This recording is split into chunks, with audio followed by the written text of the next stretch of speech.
have to be a reason for you to be able to have a compelling story. And usually it's not just the idea. It's because I've done my homework, I've taught myself, I've become an expert, I've surrounded myself with people, whatever it is. There's some particular knowledge that makes you credible. Obviously you have to have some business terms. You have to have a large total addressable market for an investor to invest in. They won't invest in really tiny niche plays. The bigger the market, the better. The more you can dominate the market. We talked about product market fit last time, traction and metrics. So one of the things that investors want these days is they want concrete proof. And they speak proof in terms of things like conversion rates. How many people signed up? How many people went from sign up to purchase? What are your conversion rates? What is your K factor? K factor is everybody that joins or goes to your site, how many additional people do they tell? What is that coefficient of virality? And they want to know what those things are. So you need to have your metrics down. You need to know who you're going to talk to. So you need a target list of investors. And this is where I would really encourage you to take advantage of the current transparency of this industry. You can find out an awful lot about investors. So I mentioned before, I've started this new venture called Players Golf Network, combining the passion of golf with the power of social networking. So when it comes to looking for investors, I want to find somebody that knows something about golf. So I go on LinkedIn, or I go and read their blogs, page by page by page, or hopefully they might even have a search bar function, and I search for golf.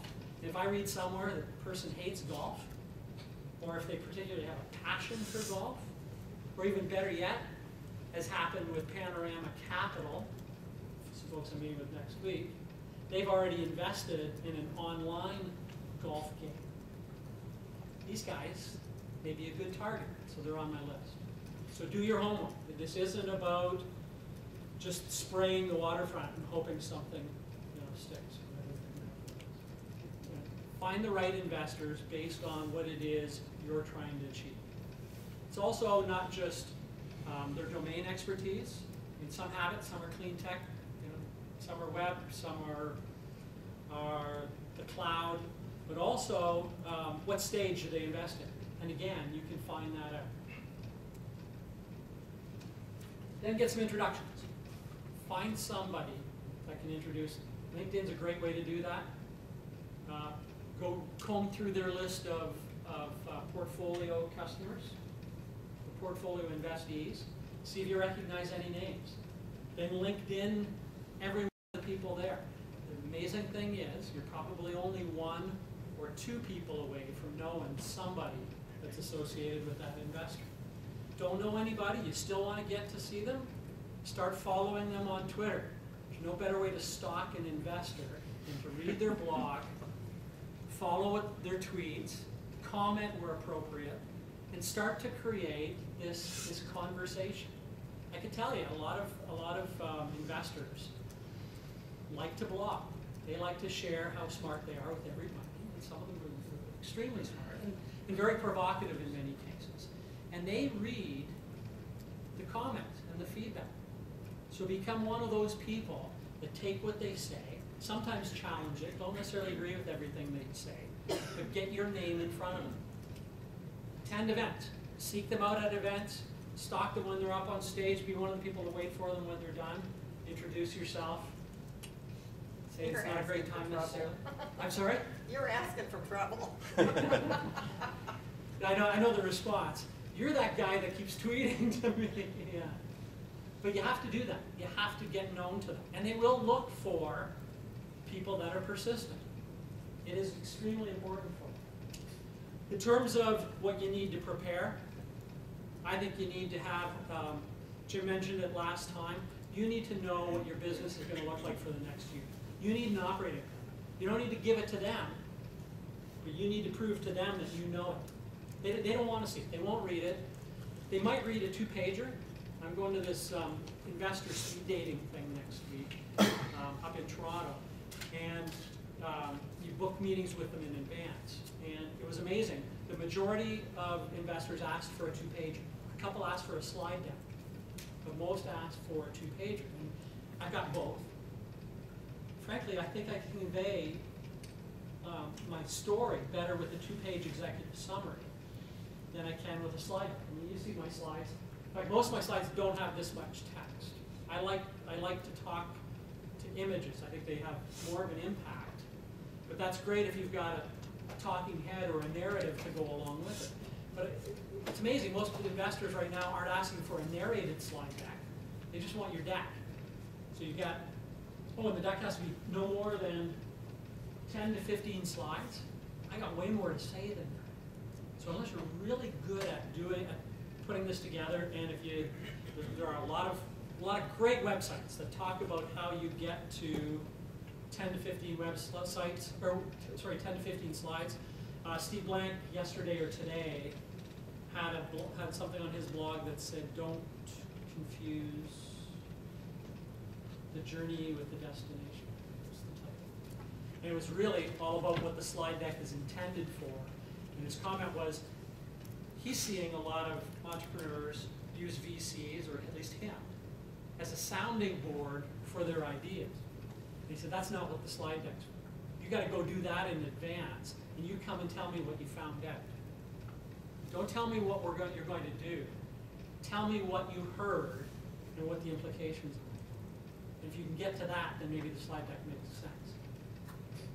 I love the 2-pager. I think it makes sense. And that's got to be, 2 pages with white space, no more than 10-point font, or no smaller than 10-point font. Don't cram it in just because you have 2 pages. And then you got to be prepared to share. And this isn't necessarily what you give them, but this is what you're going to tell them. What are your stories? What did those customers that you went out and talked to tell you? Do you have a little get satisfaction link on your website so that people can actually comment? What did they say? Did they say this is the best thing since sliced bread? If so, share those stories. And then have the technical evidence in terms of the metrics. And then lastly, be very clear as to what you're going to use the investment for. You have to have this stuff cold. And cut it all kinds of different ways. If you say I need $500,000, and the VC or angel says, if I gave you $200,000 instead of $500,000, where would you spend that first $200,000? You have to have that answer, and you have to be clear and definitive, and know it down to. And then lastly, you got persistence, tenacity. It's going to take time, and then it's going to take more time, and it's going to take even more time. And you're going to have to do that at the same time you're trying to build your business, because you can't do it in advance of the business. Oh, what happened there? Anyway, so here's my advice. It's free advice, so I'm sure it's worth every time. As long as you can bootstrap your business. It shows a lot about you in terms of your passion, your commitment, but also raising money is not the goal. It's just a means to an end. And the longer you can survive without raising the money, actually the better off you are. And don't try to raise the money until you can demonstrate the demand. You can show the traction. Know your stuff. And know your stuff from an outsider's perspective. When you go and get in front of these people, listen to them. When they have comments, their comments aren't intended to be mean-spirited, but they will be critical. Typically, their criticism comes from a lack of understanding or a different lens. It's not that they don't believe in what you believe in. It's that they don't see it the way you do. So you have to ask yourself, why do I see it differently? What's it going to take for me to either be able to see it through their eyes or explain to them what they're not seeing? Take only what you need. Take all you can get. And that's a dilemma. And I don't know the answer to this one, and I'm of 2 minds. Some people say, Don't be greedy. Take the minimum amount possible. Don't dilute yourself any more than you have to. But it does take a lot of time.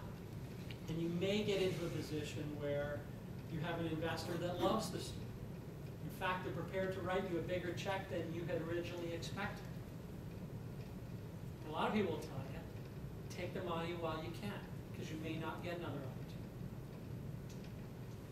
My only answer is understand what you're getting into. If you can use the money effectively, great. But there's that old saying, pigs get fat and hogs get slaughtered. You know, if you can use the money and you can help achieve your goals and get further faster, it may make sense to take more money now, but the less you need and the less you can get away with, the better. Tell the story to everybody. Get out there and tell the story. Don't wait until you've got it fully baked. If it's an investor and you've been waiting 2 months to get in front of them, make sure you're prepared. But start telling your story now. Your story will continue to adapt and evolve as people listen and give you feedback. And it'll also help you craft your story and get sharper. The more times you tell it, the better it is. And it's like, I mentioned I came from a sales environment. Well, they taught us when we used to sell big iron, love objections. I hate objections. Too expensive. You're not as good as these guys. Whatever it is. But the truth is, the more you sell, the more you hear objections, and you understand what it is the customer is asking, you hear it over and over again, you finally develop the right response. You start to love objections. And it's the same thing with trying to sell your story here.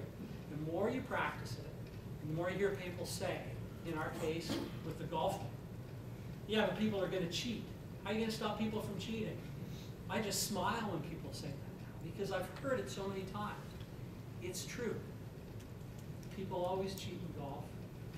And we're never going to fix all of the cheaters.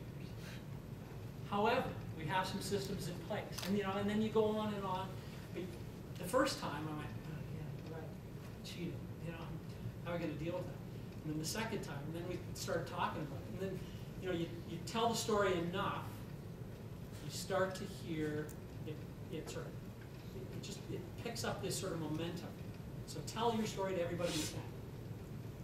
Hey, Paul, I just want to make one comment on the about how much to raise and not raising enough. I think one of the important things for people that haven't been through it is just to understand how long and how much energy it takes to do these rounds of investment.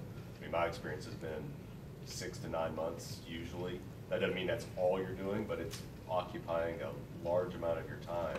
So when you're raising a round of money and it just took you 6 or 9 months to do it, you don't want to be raising money to last 12 months because you're going to be back out on the road. That's a good question. 6 months later, starting to raise that next round if things haven't hit perfectly right. So start early. Yeah. Start telling your story long before you're ready. People until you've got a little bit of traction, people are going to put you off anyway.